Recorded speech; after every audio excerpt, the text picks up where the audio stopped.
Thick doctor Iram Bhatt, vice chairperson COH Pakistan. आज का जो हमारा टॉपिक है वो हमारी होम्योपैथिक मेडिसिन वाइबर्नम है। छोटी सी एक दवा है और बड़े स्ट्रॉन्ग इसके चंद एक सिम्टम हैं जिनकी बुनियाद पर ये क्लिनिक में कसरत के साथ इस्तेमाल होने वाली दवा है। इस दवा को ख़ास तौर पर औरतों के लिए इस्तेमाल किया जाता है और औरतों के जिन इमराज़ में इस दवा को इस्तेमाल किया जाता है उनमें से एक जो मर्ज़ जो बड़ी शिद्दत के साथ आजकल बच्चियों में पाया जा रहा है, पाया जाता था और आने वाले वक्त में भी पाया जाता रहेगा, वो है डिस्मेनोरिया।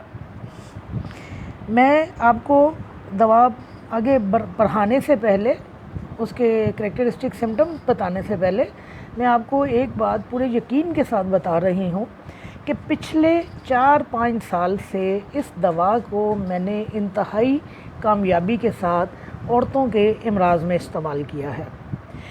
इमराज़ तो नहीं मुझे कहना चाहिए, मुझे सिर्फ मर्ज़ ही कहना चाहिए, क्योंकि मैंने इस दवा को जिस एक मर्ज़ के लिए इस्तेमाल किया है कसरत के साथ, वो डिस्मेनोरिया है। डिस्मेनोरिया के लिए मैंने ख़ुद अपनी ही मेडिसिन में आपको कई दफ़ा बताया है कि जब डिस्मेनोरिया की पेन आती हैं और वो पेन तशन्नजी दर्दें होती हैं, कॉलिक फॉर्म में होती हैं, तो वहाँ हम कोलोसिंथ का इस्तेमाल करवाते हैं, वहाँ हम मैकफॉस को इस्तेमाल करवाते हैं। लेकिन यकीन जानिए कि ये वाइबर्नम जो है, ये तशन्नजी दर्दों में जो डिस्मेनोरिया से रिलेटेड हैं, ये कोलोसिंथ और मैकफॉस की माँ है। यानी कोलोसिंथ शोहरत रखती है अपने कॉलिक के लिए। अब वो कॉलिक किसी भी हवाले से है, वो डिस्मेनोरिया के हवाले से आए या वो एब्डोमिनल कॉलिक आए, तो पहले नंबर के ऊपर हम जो कॉलिक की अद्वियात रखते हैं वो हम कोलोसिंथ को रखते हैं। इसी तरह जहाँ पर क्रैम्प्स आते हैं, जहाँ पर तशन्नजी दर्दें आती हैं, उन तशन्नजी दर्दों की वजह से पेशेंट दोहरा हो जाता है, तहरा हो जाता है, पेशेंट की तकलीफ़ काबू में नहीं आती है, वहाँ हम मैकफॉस को इस्तेमाल करवाते हैं। लेकिन यहाँ डिस्मेनोरिया में जब तशन्नजी दर्द आते हैं तो वहाँ पर वाइबर्नम जो है ये कोलोसिंथ को भी काट देती है, ये मैकफॉस को भी काट देती है और ये पहले नंबर की कामयाब तरीन दवा बन जाती है। और मैं जिस तरह आपको बता रही हूँ कि लास्ट 5-6 सालों में मैंने इस दवा को इंतहाई कामयाबी से अपने क्लिनिक में डिस्मेनोरिया में इस्तेमाल किया है। और कोई साल की डिस्मेनोरिया में मैंने इसको इस्तेमाल नहीं किया, मैंने क्रोनिक केसेस में इस दवा को इस्तेमाल किया और अल्हम्दुलिल्लाह आज भी वो बच्चियां मेरे सामने हैं, आज भी वो ख़वातीन जो हैं वो किसी न किसी तरह मेरे क्लिनिक पे आती हैं और उनके वो मर्ज़ जो हैं वो दूर हो चुके हैं। तो वाइबर्नम को जो शोहरत हासिल है वो उसके डिस्मेनोरिया की वजह से है। वाइबर्नम औरतों के दूसरे इमराज़ में भी इस्तेमाल होती है, लेकिन इसकी ख़ास वजह शोहरत जो है वो पुरदर्द हैज़ है, डिस्मेनोरिया है। ऐसा डिस्मेनोरिया जो कि बेहाल कर दे, मरने के करीब कर दे। जो मरीज़ा है, हमारी बच्चियां या हमारी ख़वातीन जो हैं, दर्द की शिद्दत से बिल्कुल जैसे कोलोसिंथ का पेशेंट दोहरा होता है, दोहरी होती हैं, ज़मीन के ऊपर गिर जाती हैं, रंगत उनकी जर्द पड़ जाती है, उनका दर्द जो है किसी तरह संभलने में नहीं आता और पूरी फैमिली को, पूरे घर वालों को पता चल जाता है बच्ची जो है अपने पीरियड्स के दौर से गुजर रही है। यानी इतनी इसकी डिस्मेनोरिया की हालत बुरी होती है कि सारे घर वालों को ख़बर हो जाती है कि बच्ची जो है पीरियड से है। तो वाइबर्नम एक छोटी सी दवा है और इसके कोई लंबे चौड़े करैक्टरिस्टिक सिम्टम्स भी नहीं है। चंद एक सिम्टम्स हैं जिनमें ये दवा जो है वो इस्तेमाल होती है और वो सिम्टम्स भी ख़ास ख़वातीन ही के हवाले से। वैसे हमेशा जिस तरह मैं कहती हूँ कि आप टोटलिटी ऑफ सिम्टम्स की बुनियाद पर, आप करैक्टरिस्टिक सिम्टम की बुनियाद पर दवा को कहीं पर भी इस्तेमाल कर सकते हैं। लेकिन वाइबर्नम जो है ख़ास तौर पर इस दवा का जो असर है वो ख़वातीन के हवाले से है। यूट्रस के ऊपर इस दवा का असर है, ओवरीज़ के ऊपर इस दवा का असर है, हैज़ की ख़राबियों के साथ इस दवा का असर है। लेकिन इस दवा में जो हैज़ हैं वो स्कैंटी हैं, यानी जो इससे पहले जो मेडिसिन मैंने आपको पढ़ाई, जहाँ पर मैंने ख़वातीन का जिक्र किया हेमरेज के हवाले से, ब्लीडिंग के हवाले से मैंने जिक्र किया, मैंने मेनोरेजिया का जिक्र किया, मैंने मेट्रोरेजिया का जिक्र किया, तो वाइबर्नम में स्कैंटी पीरियड्स पाए जाते हैं। दर्द के साथ, शदीद दर्द के साथ, इंतहा की दर्द के साथ जो हैं वो हैज़ आते हैं और पेशेंट जो है अपने दर्द को कंट्रोल नहीं कर पाती है।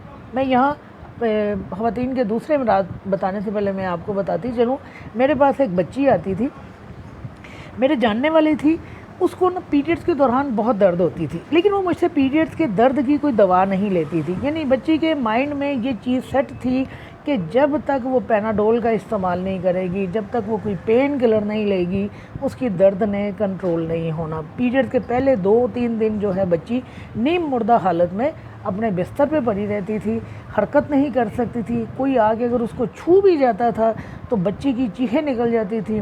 बच्ची जो है ना खा सकती थी, ना पी सकती थी, ना खड़ी हो सकती थी। दर्द की शिद्दत मैं आपको बता रही हूँ कि इतनी शदीद दर्द होती थी, लेकिन बच्ची ने कभी मुझसे होम्योपैथिक दवा नहीं ली थी। क्यों? बच्ची का जहन बैठ चुका था इस हवाले से कि बच्ची के जहन में ये बात बैठ चुकी थी इस हवाले से कि मैंने जब तक कोई पेन किलर नहीं लेनी मैंने ठीक नहीं होना। सुबह के वक्त 2 पैनाडोल, दोपहर के वक्त 2 पैनाडोल, शाम के वक्त 2 पैनाडोल, फिर आधी रात के वक्त पैनाडोल। वो 3 दिन जो है ना वो पैनाडोल का साइकिल उसका चलता था। और उसके बाद जैसे तीसरा दिन आता या चौथा दिन आता तो बच्ची जो है संभलना शुरू हो जाती। एक दिन आप यकीन जानिए, मेरा कभी ये क्राइटेरिया नहीं रहा है कि मैं किसी मरीज़ को ख़ुद कॉल करूं या मैं मरीज़ के पीछे जाऊं या मैं मरीज़ के तरले डालूं कि वो अपने किसी मर्ज़ के हवाले से मेरी दवा का इस्तेमाल करे। एक दिन उस बच्ची की हालत इतनी ज़्यादा बिगड़ी तो कि मैंने उसके तरले एक तरह से डाले, मिन्नत की कि मेरी दवा के ऊपर भरोसा करके देख लो, अगर मेरी दवा से आराम ना आया तो बेशक आइंदा मेरी दवा ना खाना। और उसके साथ मैंने उसको बड़ी सख्त ताकीद की कि पैनाडोल की तरफ नहीं जाना, मेरी दवा ही तुम्हारे दर्द को कंट्रोल कर लेगी।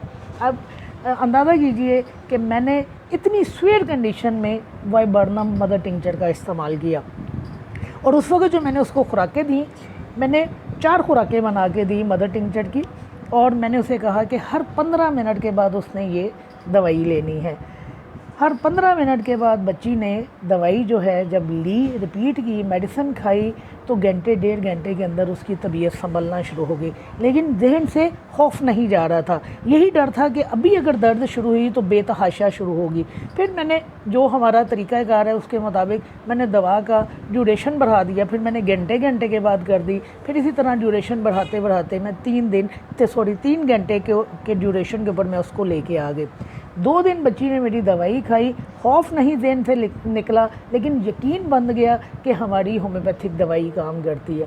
उसके बाद ये होना शुरू हुआ कि बच्ची जो है मुझसे पहले ही दवाई ले लेती। पैनाडोल का पत्ता उसने अपने साथ रखा होता था एमरजेंसी हालत में इस्तेमाल करने के लिए, लेकिन वो पैनाडोल नहीं खाती थी। आप समझें कि मैंने उस बच्ची का कोई ऑलमोस्ट 3 महीने इलाज किया होगा। मैंने ये 3 महीने 90 दिन उसको दवाई नहीं खिलाई, मैंने उसको 3 महीने दवाई इस तरह खिलाई कि जब उसके पीरियड आने वाले होते थे और 1-2 दिन पहले, जैसे कि ख़वातीन को पता है कि इंडिकेशन आ जाते हैं, साइन और सिम्टम ज़ाहिर होना शुरू हो जाते हैं, मैं बच्ची को दवाई का इस्तेमाल करवा देती।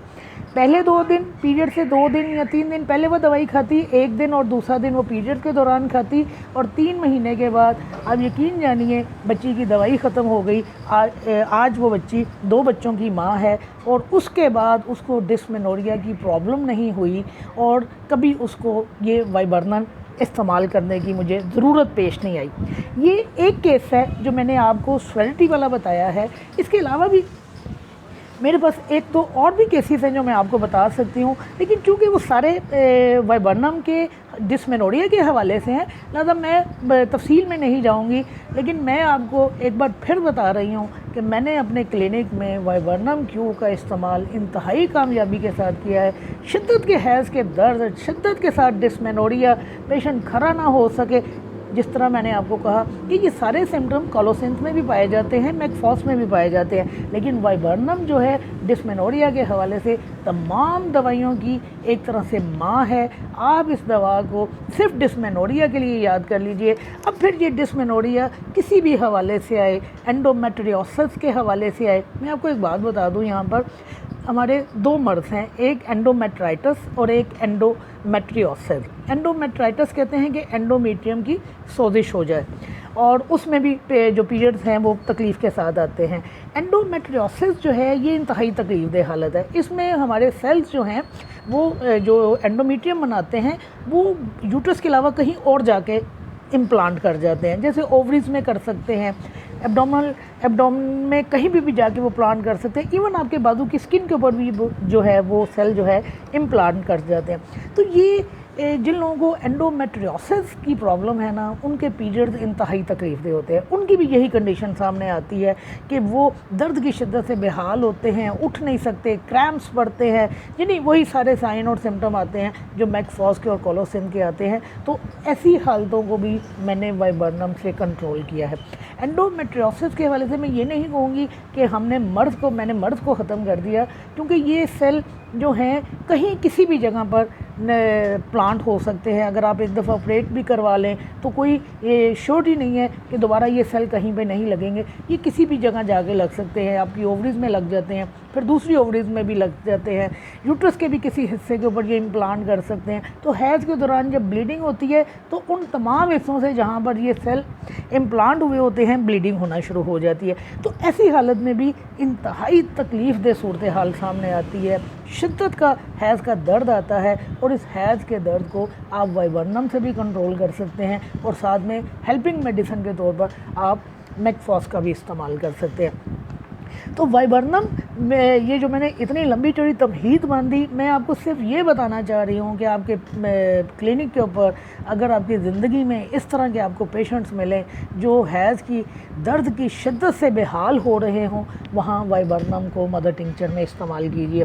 15-15 मिनट के बाद मेडिसिन का इस्तेमाल कीजिए, उसके बाद ड्यूरेशन बढ़ा दीजिए, आधे घंटे के बाद कर दीजिए। पेशेंट की हालत संभलना शुरू हो जाएगी, वक्फा बढ़ाते जाइए और 2-3 दिन के बाद दवा का इस्तेमाल बंद कर दीजिए। और मैंने जो 3 महीने गए हैं, चूँकि 3 महीने मैंने इसलिए गए हैं कि मैंने 3 साइकिल्स बच्ची को दवा का इस्तेमाल करवाया। हालांकि दवा का इस्तेमाल ज़्यादा से ज़्यादा 4 से 5 दिन होता है। आज भी मैं अपने क्लिनिक पर अपने उन पेशेंट्स को जिनको हैज़ से पहले बहुत तकलीफ़ होती है, हैज़ के दौरान तकलीफ़ होती है, मैं उन्हें एक ही बात कहती हूँ कि पीरियड शुरू होने से पहले मुझसे दवाई ले जाया कीजिए। 2 दिन पहले दवा का इस्तेमाल शुरू कर दीजिए।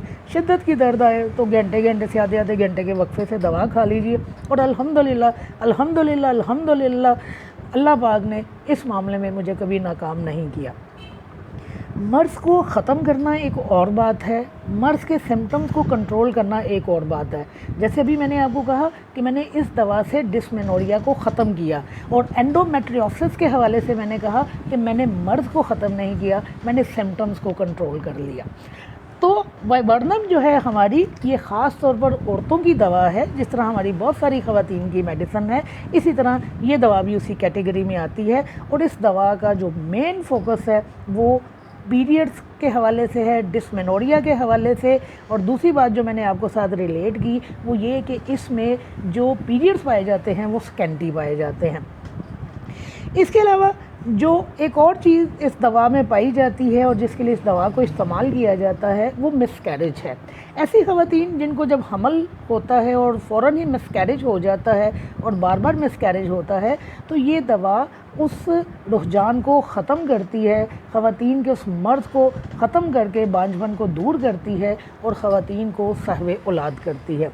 चूँकि इस दवा में मिसकैरेज पाया जाता है, तो मैंने इससे पहले भी एक मेडिसिन में आपको बताया था कि जब हामला खातून को कमर के निचले हिस्से से दर्द निकले और वो पेल्विक की तरफ आए, तो ये इंडिकेशन होती है मिसकैरेज की कि बच्चा शायद ज़ाया ना हो जाए।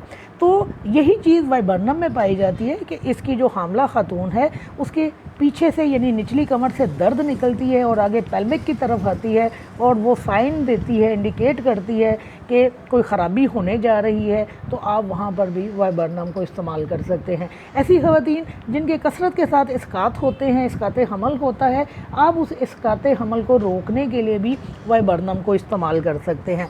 तो वाइबर्नम किस चीज़ के लिए इस्तेमाल होती है? वाइबर्नम क्रैम्प्स के लिए इस्तेमाल होती है। अब ये क्रैम्प पीरियड्स की वजह से आ रहे हैं, डिस्मेनोरिया की वजह से आ रहे हैं, ये हामला खातून को आ रहे हैं, पिंडलियों में क्रैम्प्स पड़ रहे हैं, और रहम में क्रैम्प्स पड़ रहे हैं, यानी आपके यूट्रस के अंदर अगर क्रैम्प्स पड़ रहे हैं तो वहाँ पर आप इस दवा को इस्तेमाल कर सकते हैं। इसके अलावा ये डिस्मेनोरिया में इस्तेमाल होती है। फॉल्स लेबर पेन में इस दवा को इस्तेमाल किया जाता है। फॉल्स लेबर पेन कहते हैं झूठी दर्देदा, यानी अभी वक्त नहीं हुआ बच्चे की वलादत का और ख़ातून को यूँ महसूस होता है कि जैसे उसे दर्दें आ रही हैं और शायद बच्चे की डिलीवरी नज़दीक है, और यही फॉल्स लेबर पेन जो है इस्कात की तरफ भी जाती है, दोनों सूरतों में।